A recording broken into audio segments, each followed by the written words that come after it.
What is up, guys? Hope everybody is doing well. So why not Australia? Why not New Zealand? Obviously, when I moved to Canada, to clarify, I'm back in England now after being in Canada for 6-7 years. I forget how long. But back in England now. Someone commented in my last video saying, "Oh, you're not going to like the cold, or it's cold here." I know. I live there. But back in England now, it's not too great weather here either. Just wet. But yeah, why not Australia? Why not New Zealand? I always get that question, why Canada? First of all, why Canada? I've always been obsessed to a point in my life and really interested in North American culture. So that kind of drove me there. That was my closest thing to getting to being in a North American country, was getting that visa, getting in Canada, immersing myself in that kind of lifestyle.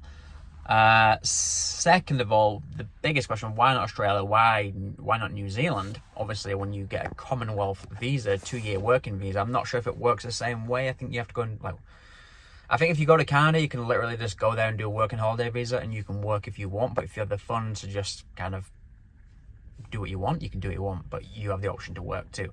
In Australia, I believe if you want a 2-year visa, you have to do some farm work. I don't know, correct me if I'm wrong.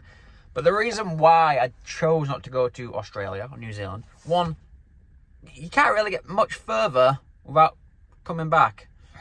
Bit of a Truman Show reference there, but he's talking about Fiji. Anyway, and I had a lot of friends and a lot of people I knew went to Australia, went to New Zealand. And although it looked great, sunshine, beach, ocean, looked great. It seemed like a lot of it was just going over there, getting drunk, kind of working a bar job, partying, and then coming back home after 2-3 years and kind of carrying on with your life where you left off.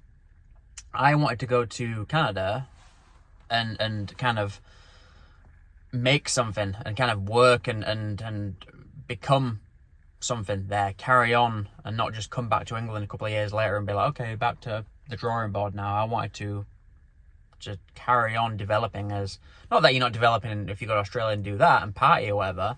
I'm sure you learn a lot of valuable things, but for someone especially who doesn't drink, I just didn't want to go to Australia.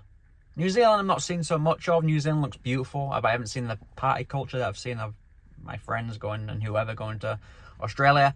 But yeah, that's basically, a lot of people always ask, why not? No, that's basically it. I just saw a lot of experiences of people going over there, getting drunk, partying, not judging that whatsoever, but that's just not me.